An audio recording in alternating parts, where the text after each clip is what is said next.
Next sum permutation combination 10th, बहुत important सम है ये, मिसिसिपी, MISSI मिसिसिपी। ये है क्वेश्चन, कहता है क्या करना है आपने, and how many of the different permutation of the letter Mississippi do the four I's not come together. आपने ऐसा कोशिश करनी है कि आईज को इकट्ठे नहीं बनाना। पहले क्वेश्चन को समझिए, आईज को इकट्ठे नहीं आने का मतलब है ये, जैसे ये है, देखो यहाँ पे आई अकेले अलग अलग है ना, एक यहाँ पे, एक यहाँ पे, एक यहाँ पे, एक यहाँ पे, इसको बोल रहा है। ऐसे कितने वर्ड बनेंगे, जैसे आई को अगर मैं इकट्ठे ले लूँ एक बार, मान लीजिए MSSSSPP आई, चारों आई इकट्ठे, एक वर्ड ये बन गया। देखो ये इकट्ठे आ गए ना चारों। कहता है ऐसे वर्ड नहीं होने चाहिए, एक वर्ड तो यही है खुद पे खुद। और कौन से वर्ड हो सकते हैं, आप क्या करो, इनको पी को इधर ले आओ, एस को ऐसे ही रहने दो, ये आई चार ऐसे ही रहने दो, फिर पी को इधर ले आओ, पी इसको ले आओ, एम को इधर ले आओ, इधर ले आओ, ये सारे वर्ड में आई को फिर ऐसे रहने देना। तो ये इतने सारे वर्ड बने, कहते हैं ये नहीं बनने चाहिए। ऐसे वर्ड कितने जिसमें ये चीज़ ना हो, ये वाले हटाने हैं। सबसे पहले परमुटेशन का मतलब समझिए, अरेंज करना। मान लीजिए मेरे पास एक वर्ड है MOON, मैं कहता हूँ 4 लेटर का वर्ड है, इससे आप परमुटेशन करिए, इसकी परमुटेशन करिए कि आप कितने बना सकते हैं। तो आप देखिए परमुटेशन कैसे बन सकती है। 3 छोटा ले लेते हैं ना, HAR, राइट, या HER ले लेते हैं ना, हर। अब देखो ये कितने वर्ड बना सकता है, HRE, घुमाते जाओ ना, एक HER, एक HR, RHE, है ना, बन रहे हैं ना वर्ड। तो ये ऐसे कितने वर्ड बन सकते हैं, EHR, ERH, getting my point, RHER, ये 6 वर्ड बन गए। ये है परमुटेशन, ये है। तो ऐसे ही इसके भी बनेंगे बहुत सारे, उनमें से कहता है वो वाले लो जिसमें आईज इकट्ठे ना आते हो। ये है क्वेश्चन। अब ऐसे तो मैं कर नहीं सकता, क्योंकि ये देखो कितने सारे अल्फाबेट्स हैं, अगर 3 होते मैं करके दे देता। अब अच्छा, इसमें भी वो बोल सकता है 2 R is not come together. तो देखो जैसे ये इकट्ठे आ रहे हैं, ये भी इकट्ठे आ रहे हैं, तो ये नहीं लेने थे, तो मेरा आंसर हो जाता 4, क्योंकि इसमें ये इकट्ठे आ रहे हैं। उसी तरह ये अब करेंगे कैसे, मैं क्या करूंगा, टोटल वर्ड्स में से मैं टोटल वर्ड्स बनाऊंगा, उसमें से माइनस करूंगा आईज कम टूगेदर। मैंने क्या किया, टोटल वर्ड बनाए और टोटल वर्ड में से आईज कम टूगेदर को माइनस कर दूंगा। अब देखो ध्यान से, टोटल वर्ड्स कैसे बनाऊंगा। टोटल वर्ड्स का तो वही खेल है, टोटल गिनो कितने हैं, 1 2 3 4 5 6 7 8 9 10 11, टोटल है 11, P11, क्योंकि टोटल मतलब 11 वर्ड है, 11 अल्फाबेट है और 11 का ही वर्ड बनाना है।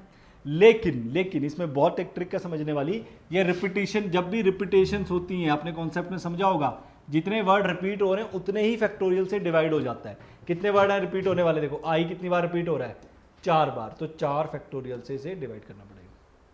एस कितनी बार रिपीट हो रहा है, 4 बार, 4 फैक्टोरियल से डिवाइड। पी कितनी बार हो रहा है, 2 बार, तो 2 फैक्टोरियल से डिवाइड। ये है टोटल वर्ड्स। अब आइए आईज कम टूगेदर का केस, आईज कम टूगेदर का केस देखो कैसे लिखेंगे। अब देखिए पहले मेरे पास वर्ड कितने हैं, एम आई, राइट, मेरे पास वर्ड कितने, 11 अल्फाबेट्स हैं, 3 6 9 10 11, ये 11 अल्फाबेट्स हैं मेरे पास। मेरे को लेना है आईज कम टूगेदर का केस, तो मैं उन आई को क्या करूंगा, फिक्स कर दूंगा, 1 2 3 4। इनको मैं, मान लीजिए मैंने आइस को ना एक इकट्ठे पैकेट में पैक कर दिया, है ना, मेरे पास एक पैकेट लिया और इकट्ठे अंदर उसको बांध दिया। अब उस बॉल को फॉर्म मेरे पास बन गई, उसको मैं जहां भी फेंकूंगा वो इकट्ठे ही जाएंगे। तो इसको मैंने एक मान लिया कि ये मेरा एक ही वर्ड है, इसको 4 नहीं गिनना, इसको एक ही काउंट करो, ये एक है। और बचे वर्ड्स कितने, अब कितनी जगह बची, एक ये हो गया, 2 3 4 5 6 7 8, टोटल 8। तो मैं अब 8P8 का वर्ड बनाऊंगा। अब जब मैंने इसको 1 गिना है, 1 गिनने का मतलब अब जब जहां भी जाएगा इकट्ठे उड़ के इकट्ठा ही जाएगा, एक ही जाएगा। डिवाइड, यहां पे कितने रिपीट थे, S 4 बार था और P 2 बार था, 1 2 3 4 5 6 7 8, 8 ही हो गई। रिपीट S 4 बार था, P 2 बार था, तो ये हो गया। इनटू, एक चीज और समझने वाली, इनटू अच्छा, उसने ये कहा कि आईज कम टुगेदर, उसने ये थोड़ी कहा कि पहले यही वाला आई होना चाहिए, दूसरा ए ये वाला होना चाहिए, तीसरा ये होना चाहिए, ऐसा तो नहीं कहा ना। ये आपस में भी तो इधर उधर जा सकते हैं, ये इधर चला गया, इधर चला गया, इधर चला गया, इधर चला गया, इसलिए ये 4p4 की आपस में घूम सकते हैं। डिवाइड, डिवाइड में एक चीज और, क्या चीज, अब देखो मान लीजिए मैंने एक वर्ड लिखता ए बी सी डी, इन चारों को परमुटेशन करानी है तो क्या करते हैं, ये इधर ये इधर ये इधर, तो हम लिखते हैं 4p4। लेकिन हमारे लिए ये चारों आई तो सेम है ना। अभी तो मैंने बताया अगर जितने वर्ड जितने अल्फाबेट रिपीट होते हैं उतने ही फैक्टोरियल से वो डिवाइड भी होता है। ये मैं इसलिए बता रहा हूं, मैं छोड़ भी सकता था ये, बट मैं इसलिए बता रहा हूं कई इस बार का टाइप का क्वेश्चन आ जाए तो अगर यहां पे डिफरेंट वर्ड्स हो जैसे कि ए बी सी डी, तो आप उसको ऐसा लिखना मत भूलें, ये डिवाइड नहीं होगा क्योंकि कोई भी रिपीट नहीं है। तो फाइनल आंसर क्या होगा हमारा, बहुत इंपॉर्टेंट सम है ये। फाइनल आंसर होगा 11 p 11 फैक्टोरियल होता है by 4 factorial 4 factorial 2 factorial minus ये 8p 8 फैक्टोरियल होता है 4 फैक्टोरियल 2 फैक्टोरियल, ये कैंसिल हो जाएंगे 4p4 लिख लो चलो, 4 फैक्टोरियल बाय 4 फैक्टोरियल, ये फाइनल आंसर है आपका, ये कैंसिल हो जाएगा। सॉल्व कर लेते हैं इसको, 11 इंटू 10 इंटू 9 इंटू 8 तक रहने दो इसे, बाय 4 4 2, एक माइनस 8 ऐसे कैसी 4 2, देखो कॉमन आ रहा है 8 फैक्टोरियल कॉमन ले लो, नीचे 4 फैक्टोरियल और 2 फैक्टोरियल कॉमन आ रहा है, अंदर बचेगा 11 10 9 बाय 4 फैक्टोरियल माइनस 1 1 बचेगा 1। ओके, अब इसको फर्दर अगर हम सॉल्व करते हैं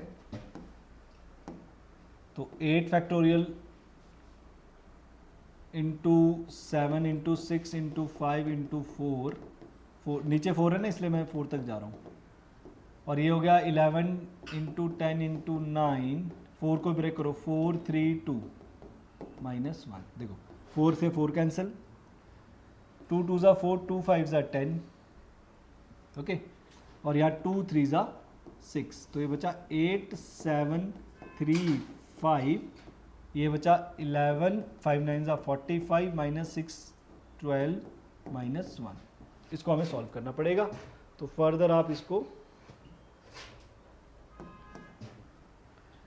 8 7 3 5, मैं पूरी कैलकुलेशन इसलिए नहीं कर रहा क्योंकि कटिंग हो रही है, 11 4 ये आ जाएगा 495 माइनस 12 बाई 12, 11 इंटू 45 इज 49, अब ये कैंसिल करो, 4 2 ज़ा 8 4 3 ज़ा 12, 3 से 3 कैंसिल, तो ये 2 7 ज़ा 14 इंटू 5 और 495 माइनस 12, 5 गएंगे तो 490,